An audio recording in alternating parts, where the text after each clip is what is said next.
and welcome to another episode of Be the Love to Awaken Our Souls. Thank you again so much for tuning in this week. I'm Stacy Musial. And I am Brenda Carey. We are your co-hosts and souls on the journey. We are on a mission to raise the consciousness of humans and the planet, and we need your help. Please spread the word to your family and friends and join us every week. Consider becoming a Patreon supporter or a sponsor to help with the operating costs like editing and the many hours we spend creating these shows with quality guests and content. And if you have resonated with our mission, support us in a way that raises your vibration to love.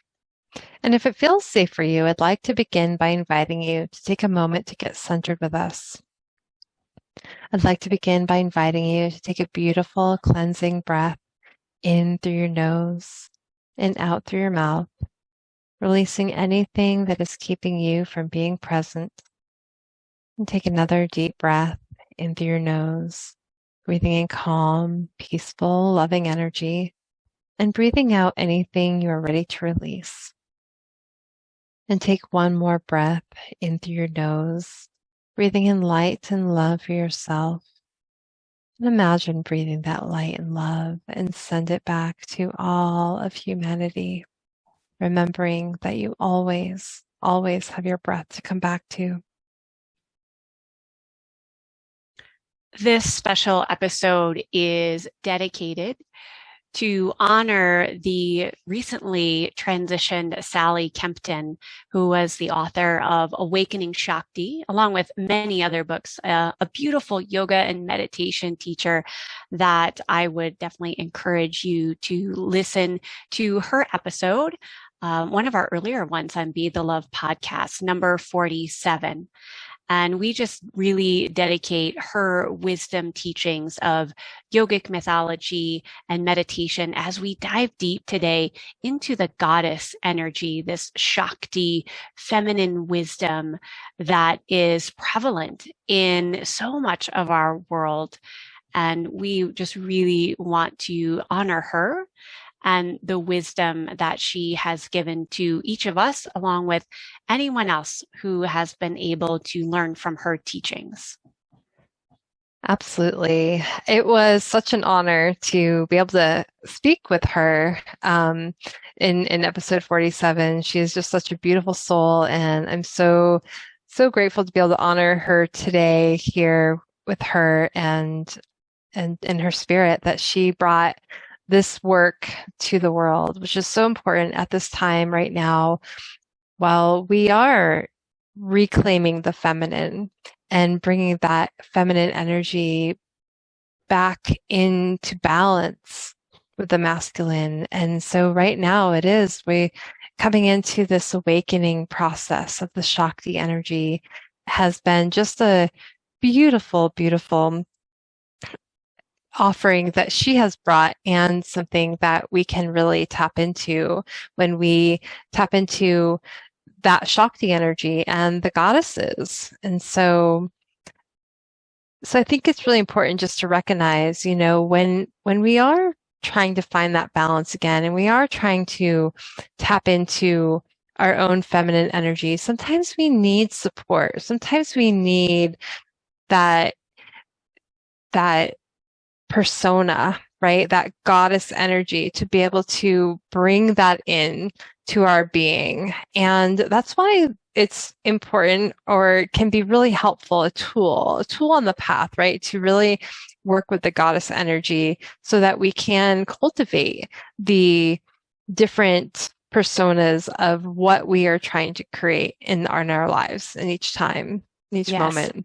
Yes, I couldn't agree more. And just so our listeners know, we dive into the goddesses not so much in a religious way. I think some people get confused. Like, my intention of studying the goddesses wasn't so much for a particular religious path, even though, yes, they do come from the Hindu tradition and they are used very much in yogic mythology, but it's more to really find the spiritual qualities that we are all looking to personally grow and evolve as a human on this planet at this time. So we look at these particular goddesses and their stories, which some of them are just absolutely amazing and even a little funny. But some of their stories and the qualities that they evoke, that we can really have an introspective time and say, where in my life, do I sense this goddess within me, or even the shadow side of that particular goddess, which we will get into.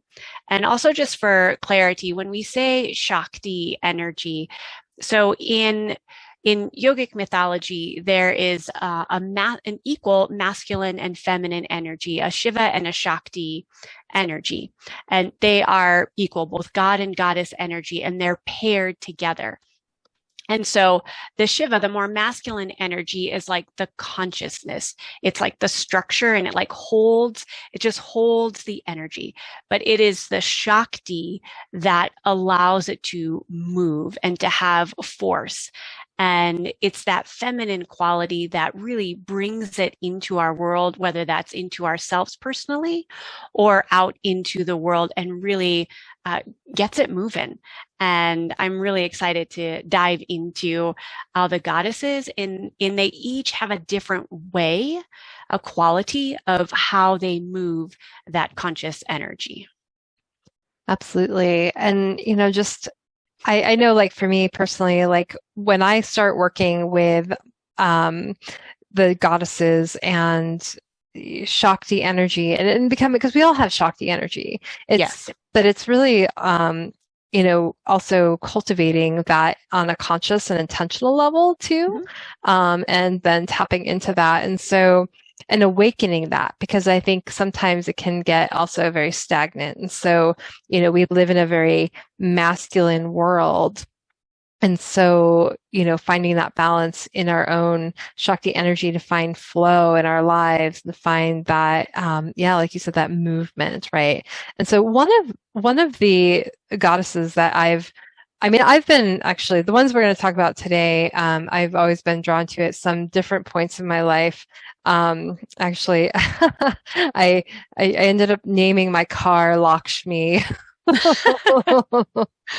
love that. It was very interesting, because one time, like, I was on this road trip, and the car started like putting out and wouldn't go up the hill, and it was a newer car, and it was, it's a hybrid, and I was still getting used to it. And so my girlfriends and I, we got out and we gave the car Reiki, and like we were like standing on the side of the highway, and so we're giving it energy, and actually it's so funny, because the police like showed up, and they're like, "You need help?" And like we were all like dancing around the car, giving it like Reiki, and then Lakshmi came to me, and I'm like, and so we gave her, that name, but because it was this, the prosperity, like I knew she was going to be okay, and I wanted to like give her that persona, and that strength of like, and so once we did that and the Reiki, she like started back up, and she was smooth sailing. It was just this like beautiful movement transition. Transition. Yes, it was so powerful though. It was really beautiful. I love this that story, because Lakshmi she is the energy of, like you mentioned, prosperity and abundance.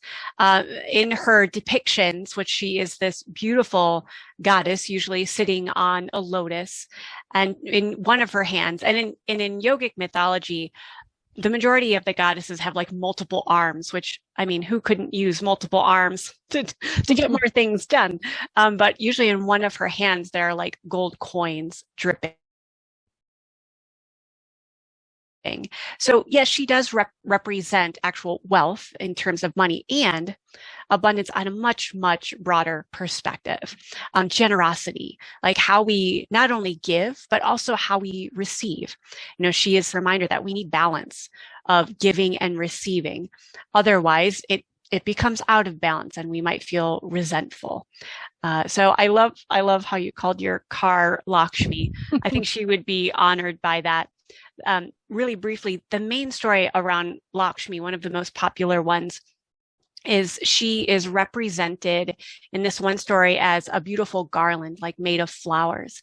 And she, as this garland, she was being held by a very wise sage, and he was gifting this garland to another god who was kind of egotistical and full of himself. And so when the garland, who is actually Lakshmi, was presented to this god, he just kind of like tossed it aside and be like, oh yeah, whatever, that's fine. And Lakshmi in her form, got upset. And how Lakshmi gets upset is she just walks away. She doesn't make a big, drama or deal out of it. She just walks away. But when she walks away, and this is key, so does abundance and so does prosperity. It like dries up. So the story goes on to say that like the crops dried up. The women were no longer able to become fertile because fertility is related with Lakshmi. And so basically all the abundance of that world dried up. And I think that's so applicable to many of us. Like when we don't feel like we have enough Lakshmi energy, we might feel really dried up, whether that's our creativity is dried up, our energy is dried up. Like we just don't have enough, abundance, inner abundance in our lives in many forms, whether it's relationships, maybe relationships dry up. So I think this is a great time to really reflect and see like, where is Lakshmi really abundant and alive in your life? And when is she feeling like she walked away because she wasn't given enough attention, like the garland being discarded on the ground? Yes, I love that story and how we can like bring in that inner Lakshmi and where is the flow and where is, Right? the kinks in the flow. And so being able to tap into her to really bring in that inner abundance and to reflect the outer abundance. And the other goddess that has been really strong for me is Durga. And Durga's one that came into my life probably about 4 or 5 years ago. Like really, like I was like really called to work with her. And when I did, like I could tap into her inner strength, and she comes and ebbs and flows into my life and, in different ways when I need her and in different forms too. And sometimes she might, because she comes in many different forms, right? And it's like, yep. But even most recently, she's, that inner strength to be able to speak my truth in times when it may feel very uncomfortable or, protecting. Like I feel like I needed to, receive protection, but also be a protector. Like when, maybe, people or situations needed protection, and I needed that Durga strength, and that gave me that energy. Like you feel that like deep inner energy welling up inside you when you truly like tap into that goddess energy. It's very palpable. Yeah, I love Durga energy. I mean, inner strength, you've got like protection. Her name is roughly translated as the fortress.